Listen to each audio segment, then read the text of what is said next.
Hey, everyone. Welcome back to the channel.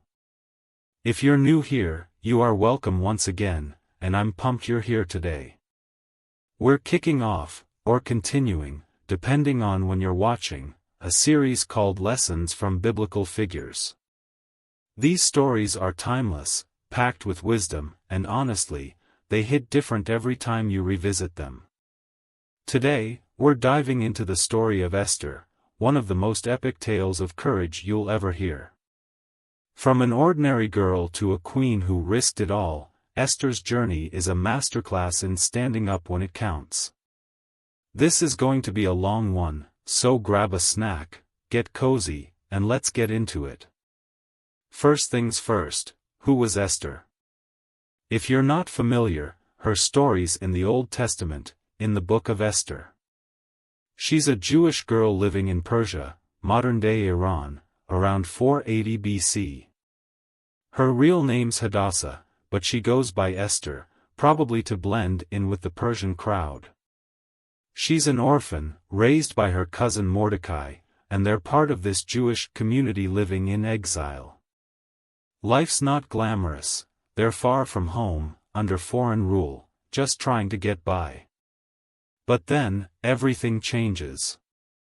Here's the setup: the Persian king, Xerxes, or Ahasuerus, depending on your translation, is this powerful, larger-than-life ruler. He's got an empire stretching from India to Ethiopia, 127 provinces, and he's throwing these insane parties to show off.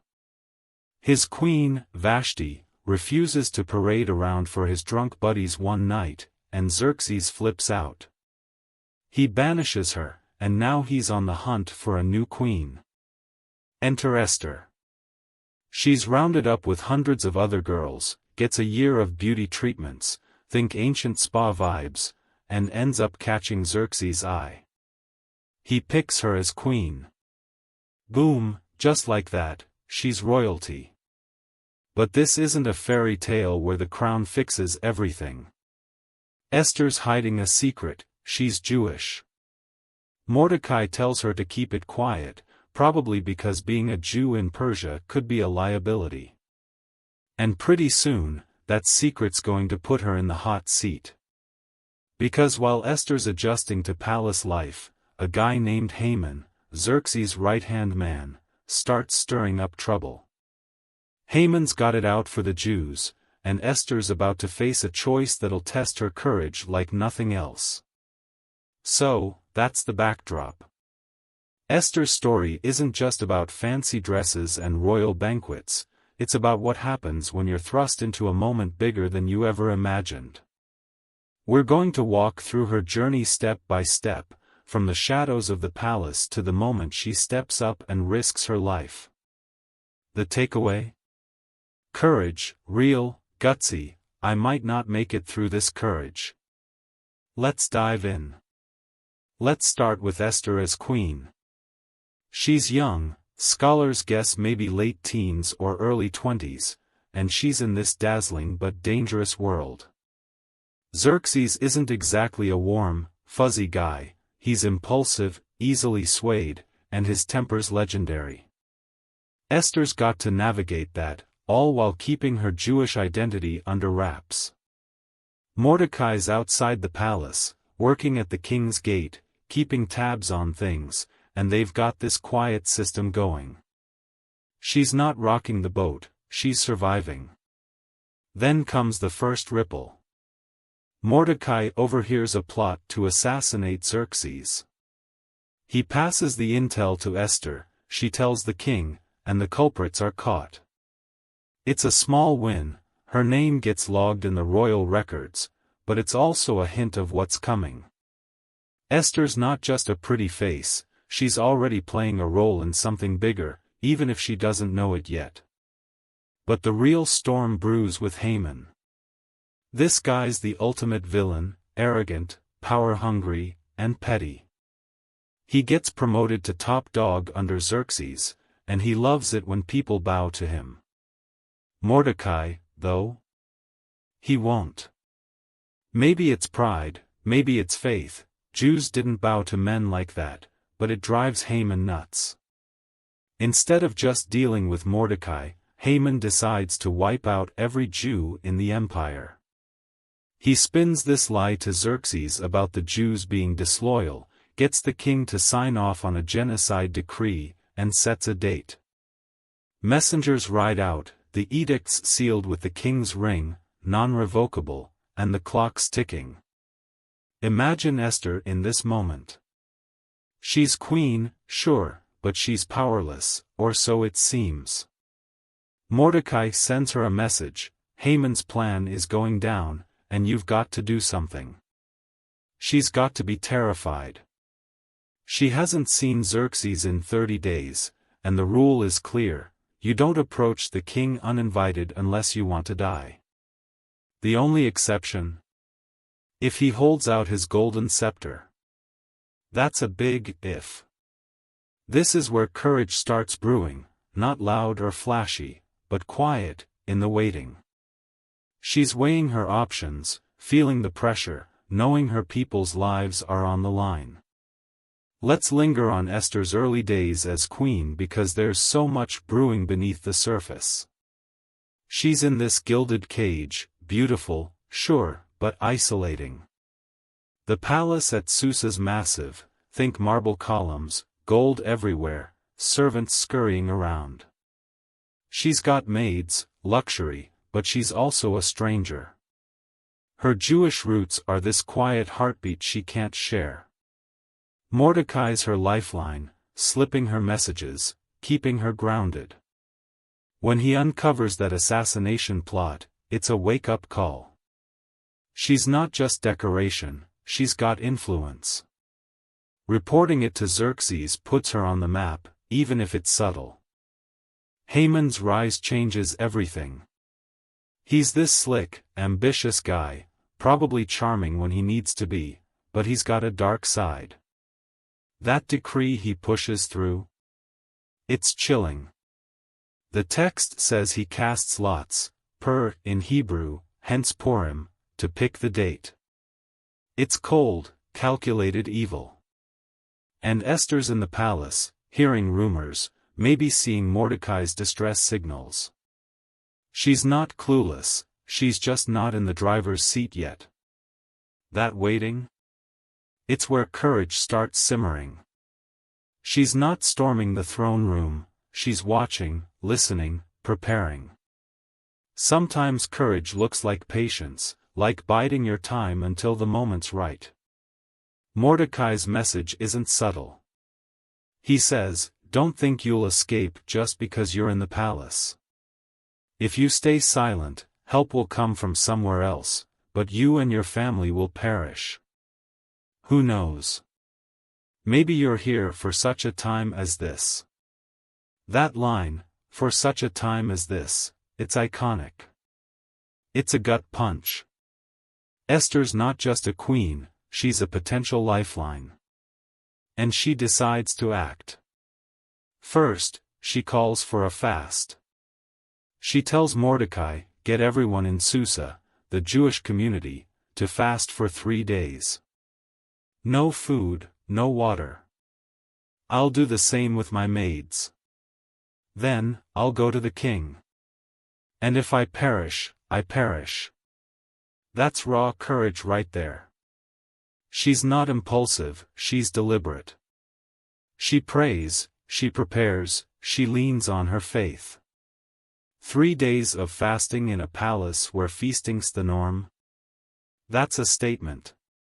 She's not just prepping to face Xerxes, she's prepping to face her fear. Then, the moment comes. She puts on her royal robes, picture the finest Persian silks, jewels glinting, and walks into the inner court.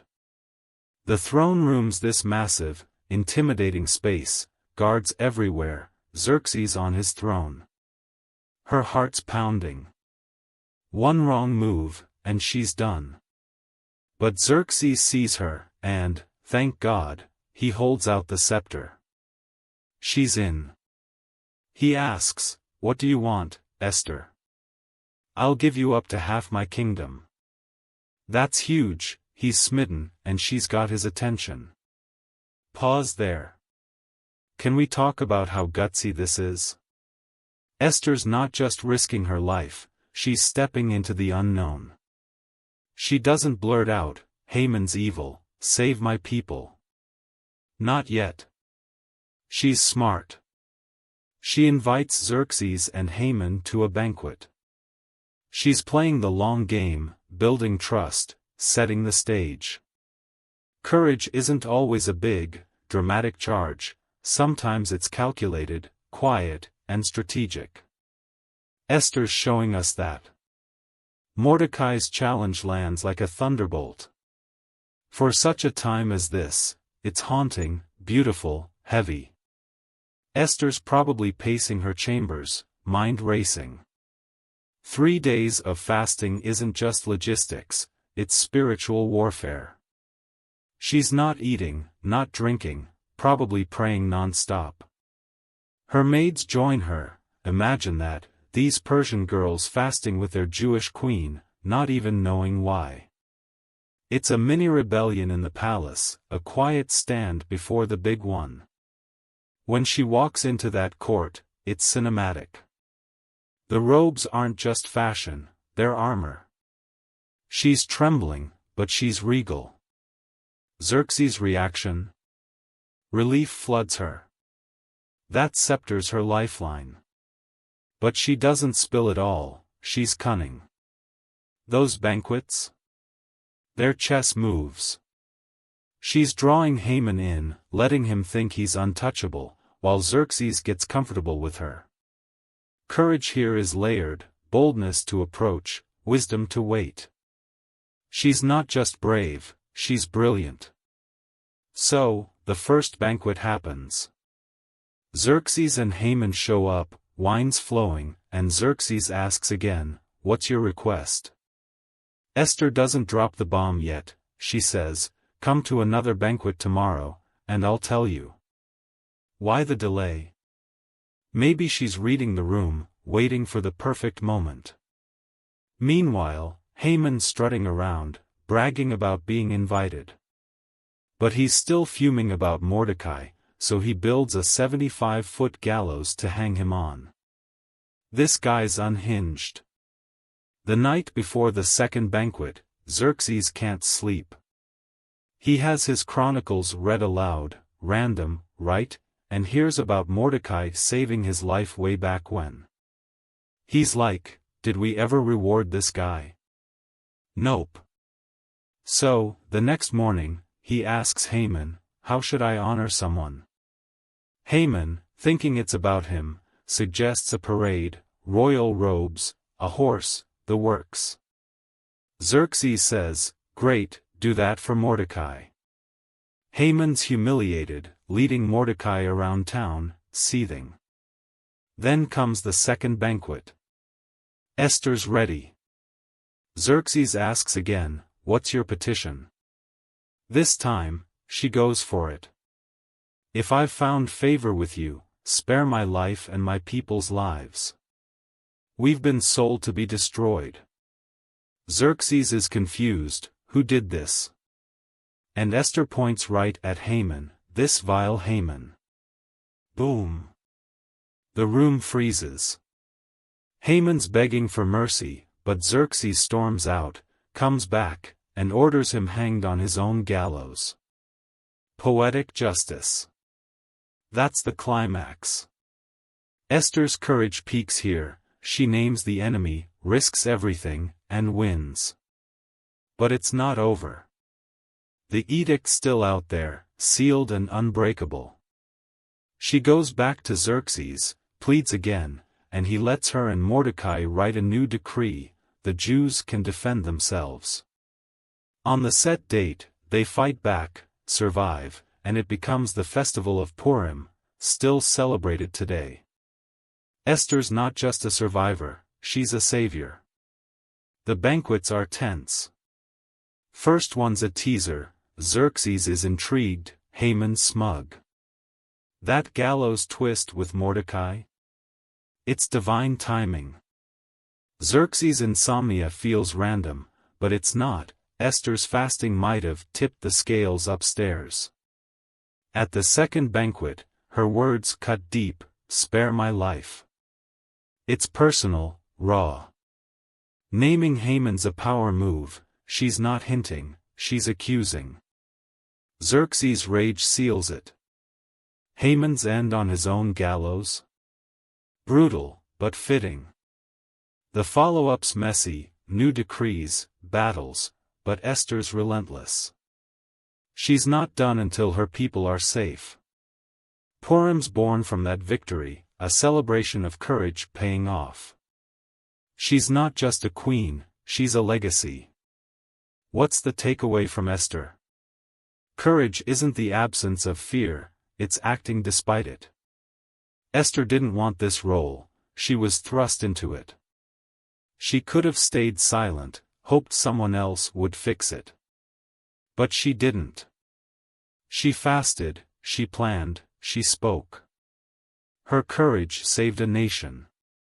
For us, it's a call. What's our such a time as this? Maybe it's speaking up at work, standing for what's right, or facing a personal fear. Esther says you don't have to feel brave to be brave, you just have to move. Esther's courage isn't superhuman, it's human, relatable. She's scared, strategic, faithful. We've all got moments where we're called to stand, maybe not for a nation, but for something. Her story says, you're enough. With faith, with support, you can face the impossible. That's what sticks with me. Courage isn't loud, it's steady. She also shows us courage isn't solo. She leaned on Mordecai, her community, her faith. We're stronger together. And that, if I perish, I perish. It's not fatalism, it's resolve. She trusted God with the outcome. That's the kind of courage I want, to step into the hard stuff, knowing I'm not alone. That's Esther's story, ordinary girl, extraordinary courage. I love how it's messy, real, and triumphant all at once. What do you think? Could you step up like she did? Let me know in the comments, and tell me who's next, David? Moses? Paul? Hit like, subscribe, and ring that bell if you enjoyed this. Thanks for hanging out, see you next time.